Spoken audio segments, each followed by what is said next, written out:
Pernah lihat boneka mampang atau badut jalanan berdiri diam di pinggir jalan, kepalanya besar, matanya kosong. Tapi coba perhatikan baik-baik.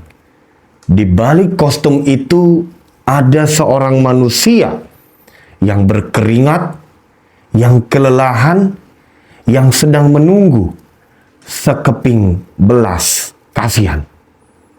Gua maksa lo untuk subscribe, tapi kalau lo ngerasa isi video ini mewakili isi kepala kalian, ya kenapa enggak? Di satu malam yang dingin, saya sering melihat badut-badut itu berjalan sendirian. Lampu-lampu jalan temaram, wajah bonekanya tampak retak, warna kostumnya mulai pudar. Kadang saya ikuti dari jauh. Tidak ada mobil yang berhenti, tidak ada anak kecil yang menyapa. Dia hanya berjalan dan terus berjalan. Siapa dia? Seorang ayah? Anak muda? Lulusan SMA? Korban PHK? Saya nggak tahu. Tapi satu hal yang saya tahu, dia hidup. Tapi tidak sedang menjalani hidup. Dia sedang bertahan. Kita sering memotret mereka. Kita kasih recehan, lalu pergi. Kadang kita tertawa karena wajah bonekanya lucu. Tanpa sadar bahwa mereka sebenarnya sedang diasingkan oleh sistem di negeri ini. Kenapa orang bisa sampai sebegitu desperate-nya? Karena negara ini hanya menjual mimpi, tapi lupa ngasih jalan. Dapat kerja susah. Sekalinya dapat kerjaan gajinya rendah. Lapangan kerja terbatas. Akhirnya ada sekelompok orang yang memilih jadi badut jalanan.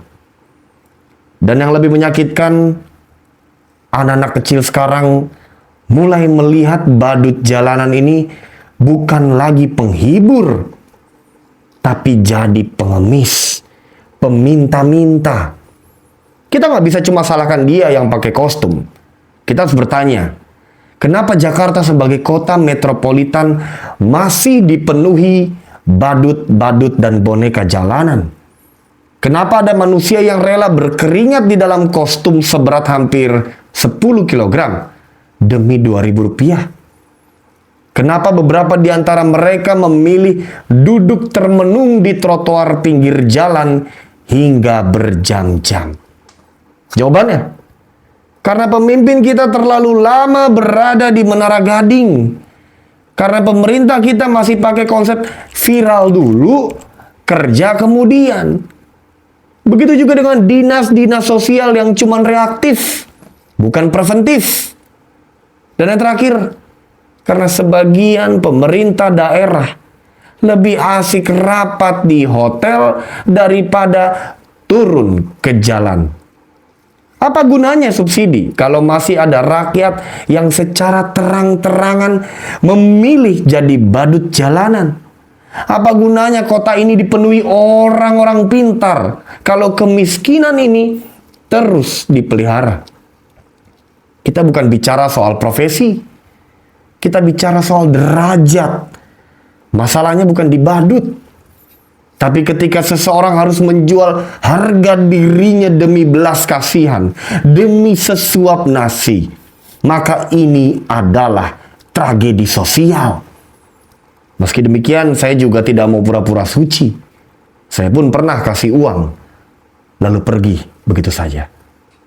Tapi malam ini, saya ingin bertanya, kita semua sadar nggak bahwa kita sedang melihat ada sebagian manusia yang sedang meratapi kemiskinannya, lalu secara perlahan mati dilindas realita. Dan lebih gilanya lagi, ada sebagian yang turut menikmati pemandangan itu.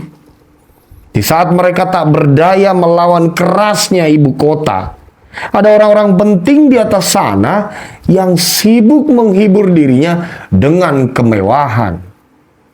Di saat para badut-badut jalanan ini sudah tidak memikirkan lagi isi perutnya. Ada orang-orang besar di atas sana yang asyik menghibur dirinya dengan makan di tempat-tempat mewah dan mahal. Pemerintah harus segera berhenti pura-pura tidak melihat fenomena ini. Kalau serius mau membantu, bangun sistem reintegrasi sosial, buka peluang kerja informal yang bermartabat, ajak mereka dalam program pelatihan atau bantuan tetap. Dan yang paling penting, jangan anggap mereka sebagai gangguan tata kota, karena mereka bukan sumber masalah. Mereka adalah efek samping dari masalah yang lebih besar yang tidak berkesudahan di negeri ini. Apa itu? Ya, korupsi.